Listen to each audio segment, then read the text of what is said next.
एक भगवा आतंकी मुसलमानों को जान से मारने की धमकी देता है, उसके अगले ही क्षण ओवैसी साहब पर जानलेवा हमला हो जाता है। पुलिस हाथ पे हाथ धरे तमाशा देखती है और अमित शाह, मोदी और केजरीवाल पर बहुत बड़े सवाल खड़े हो जाते हैं। मामला बहुत गंभीर है।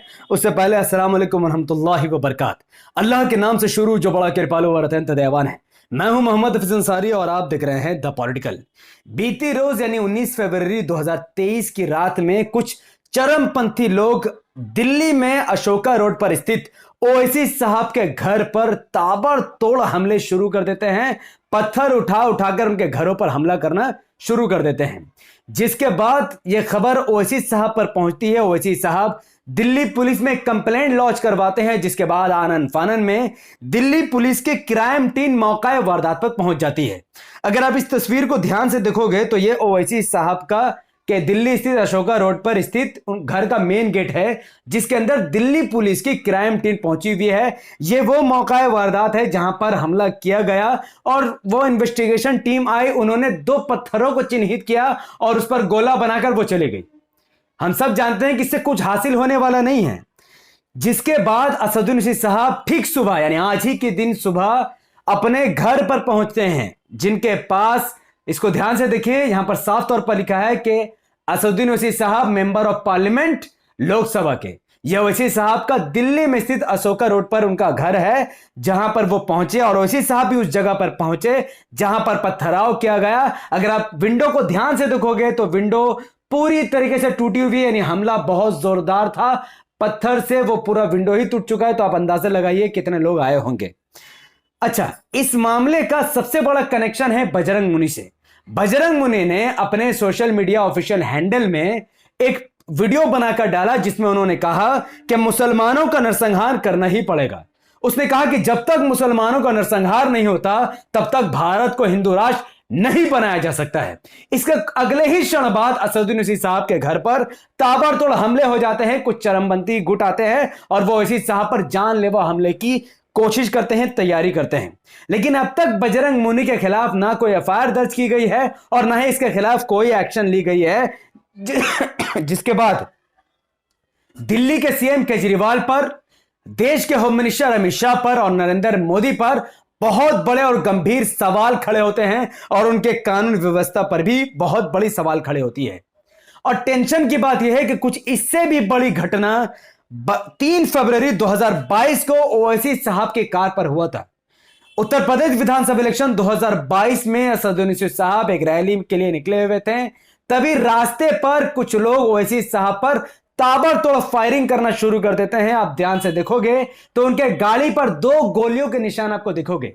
जब सीसीटीवी फुटेज को खंगाला गया तो ओवैसी साहब के लोगों ने बहुत बहादुरी से उन लोगों को गाड़ी से कुचलने की कोशिश की और ओवैसी साहब की जान बचाकर वो लोग आगे चले गए। और सीसीटीवी फुटेज के बाद पता चला कि जिन लोगों ने गोली चलाई वो उनमें से एक का नाम सचिन था, जो कि भारतीय जनता पार्टी का मेंबर था, और एक का नाम शुभम था, और वो दोनों अरेस्ट कर लिए गए, हिरासत में लिए गए।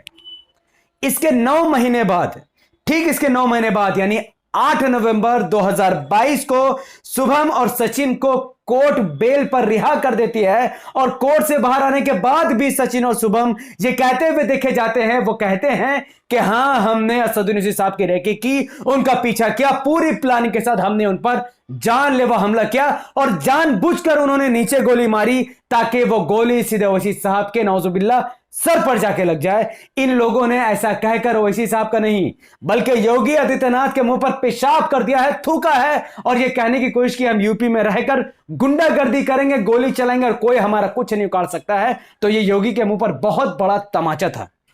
ठीक ऐसे ही घटना 7 नवंबर 2022 को हुई, जब असदुद्दीन ओवैसी साहब अपने पूरे इमाम के टीम के साथ वंदे भारत में बैठकर अहमदाबाद सूरत के लिए रवाना हुए थे।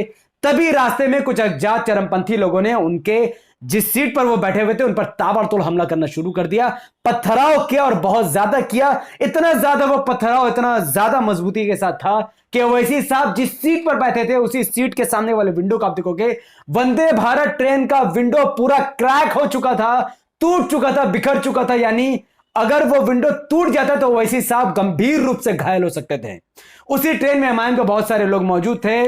उन्होंने ओवैसी साहब को अप्रोच किया कि वो अपना सीट बदल ले, खिड़की से हट जाए, तो ओवैसी साहब ने उनकी बात मानकर वो सेफली दूसरे सीट पर चले गए। ये भी हमला बहुत संगीन था। लेकिन सबसे ज्यादा टेंशन वाली बात तो 21 सितंबर 2021 को हुई थी। जी हां, ये वही घर है, यानी 19 फरवरी 2023 को जिस घर में हमला हुआ, ठीक उसी घर में उसी मौके पर 21 सितंबर 2021 को भी उसी घर में हमला किया गया था, जब असदुद्दीन साहब के दिल्ली में स्थित घर के बाहर 8-9 चरमपंथी लोग, भगवादारी आतंकवादी लोग आए। उन्होंने ओवैसी साहब के घर के बाहर तोड़ फोड़ मचाई, अपशब्द का इस्तेमाल किया, पत्थराव किया, बड़े बड़े ईंटों से उन्होंने घर के अंदर हमला किया। उनको यह अंदाजा नहीं था कि ओवैसी साहब घर के अंदर है या नहीं है। उन्होंने ताबड़तोड़ हमले करने शुरू कर दिए। सीसीटीवी फुटेज आज भी लोगों के पास मौजूद है, सोशल मीडिया में मौजूद है, पुलिस के पास मौजूद है। इतना गंभीर एक सांसद के घर में हमला करने के बावजूद भी इन लोगों के खिलाफ कोई कार्रवाई अब तक नहीं मिली, कोई गिरफ्तारी की खबर हमें नहीं मिली, और इन लोगों पर यूएपीए तो लगा ही नहीं था। जिसके बाद भी अमित शाह, मोदी और केजरीवाल पर बहुत बड़े और गंभीर सवाल खड़े हुए कि क्या ये लोग ओवैसी साहब के जान के साथ खिलवाड़ कर रहे हैं, क्या इनकी कानून व्यवस्था पूरी चरमरा गई है, या फिर ओवैसी साहब के खून के प्यासे कुछ लोगों की मदद कोई बड़े नेता कर रहे हैं। अब आप में से कई लोग ये कहेंगे कि 2021 में जो हमला ओवैसी साहब के घर पर हुआ और आज 2023 में जो हमला ओवैसी साहब के घर पर हुआ है वो मामूली पत्थराव था, क्या इससे हमें घबराने की जरूरत है? तो जवाब है हां, और इसके एक्सप्लेनेशन सुनकर आपकी भी पैरों तले जमीन खिसक जाएगी। 2021 में जिन लोगों ने घरों पर हमला किया, सीसीटीवी फुटेज में जो लोग दिख रहे हैं, और जो लोग कल के दिन यानी 2023 में जिन लोगों ने ओवैसी साहब के घर पर हमला किया, वो लोग चेक कर रहे हैं कि क्या ओवैसी साहब के घर की सिक्योरिटी कैसी है। वो लोग चेक कर रहे हैं कि ओवैसी साहब के घर में क्या सिक्योरिटी कमजोर तो नहीं है, ताकि कल को ये लोग कोई बड़ा हमला की तैयारी से आए और अंदर घुस कर ना जाने कोई ऐसा कांड कर दे जिसकी खबर सुनने के लिए मैं तो इस वक्त या कोई भी देशवासी तैयार नहीं होगा। तो ये बहुत चिंताजनक, बहुत चिंता का विषय है कि कुछ लोग ओवैसी साहब के घर पर बार बार हमला कर रहे हैं, ओवैसी साहब के घर के सिक्योरिटी को बार बार वो लोग तोड़ रहे हैं। सीसीटीवी फुटेज होने के बावजूद भी उन पर यूएपीए नहीं लगाया जा रहा है। तो क्या अमित शाह, नरेंद्र मोदी चाहते हैं कि ओवैसी साहब के साथ बड़ी दुर्घटना हो जाए? क्या केजरीवाल का चुप रहना इस बात का इशारा नहीं दिख रहा है कि उनके साथ बहुत बड़ा हादसा होने वाला है? और जो लोग हिंदुओं को भड़का रहे हैं मुसलमानों के खिलाफ, जैसे कि कपिल मिश्रा है, सुरेश चौहान के, या फिर यति नरसिंहानंद सरस्वती, पुष्पेंद्र कुलश्रेष्ठा, बजरंग मुनि और जैसे कई सारे हरामजादे हैं जो लोग मुसलमानों के खिलाफ हिंदुओं के अंदर बहुत जहर भर रहे हैं, जिसका नतीजा यह निकल रहा है कि ओवैसी साहब के घर पर हमले बढ़ रहे हैं, मुसलमानों के खिलाफ लिंचिंग बढ़ रही है, और अमित शाह, नरेंद्र मोदी, केजरीवाल इनके खिलाफ बोलने तक को तैयार नहीं है। इसलिए नहीं है क्योंकि ये लोग अमित शाह और मोदी से नहीं डरते हैं। ये लोग अमित शाह और मोदी के भी बाप बने हुए हैं। ये लोग कानून को अपनी मुट्ठी पर रखते हैं, पुलिस को अपनी जूती पर रखते हैं, और संविधान को पीठ के पीछे फेंक चुके हैं। ये लोग कुछ नहीं समझते, कुछ नहीं मानते। अच्छी खबर यह है कि असदुद्दीन ओवैसी साहब इस वक्त फुल सिक्योरिटी में है, Z+ सिक्योरिटी उनको दी गई है। और इसमें भी एक चिंता की बात यह है कि यह भी बहुत ज्यादा सेफ नहीं है। आपको पता होगा कि इंदिरा गांधी की मौत खुद उन्हीं के सिक्योरिटी गार्ड ने की थी, धड़ाधड़ गोलियों से भुनकर उनका मौत के घाट उतार दिए। तो इसी साहब के साथ इतना सिक्योरिटी होना और उन पर बार बार हमले होना, यह दिखाता है कि भारत में इस वक्त ओवैसी साहब की जान बिल्कुल भी सेफ नहीं है, और इस पर मोदी और शाह को बिल्कुल भी परवाह नहीं है। और जो लोग हिंदुओं को भड़का रहे हैं उनके खिलाफ कोई केस नहीं हो रहा है। यूएपीए कानून किस लिए अमित शाह ने लाया था? किस लिए यूएपीए कानून को लाया गया? ताकि देश की अगर एकता अखंडता को कोई बर्बाद करेगा उस पर यूएपीए लगाया जाएगा। अकबरुद्दीन ओवैसी साहब ने कहा था कि 15 मिनट के लिए पुलिस हटा दो, दंगाइयों को हम सबक सिखा देंगे। इस बयान पर उन पर कितना केस हुआ, कितना मुकदमा हुआ, मीडिया ट्रायल हुआ, और आखिर और जो लोग खुले तौर पर दंगा लगाने की कोशिश कर रहे हैं, हिंदुओं को भड़का रहे हैं, देश की एकता अखंडता क्या है? हिंदू मुस्लिम की यूनिटी है, इसके अलावा और क्या है? कुछ नहीं है। और उस यूनिटी को तोड़ने के लिए, एकता अखंडता को तोड़ने के लिए ये 4 के 4, इसके अलावा और जितने भी लोग हैं, ये तमाम के तमाम हरामजादे देश की एकता अखंडता को तोड़ रहे हैं, और इन पर अमित शाह यूएपीए नहीं लगा रहे। क्या ये अमित शाह की तौहीन नहीं है? क्या ये नरेंद्र मोदी का इंसल्ट नहीं है?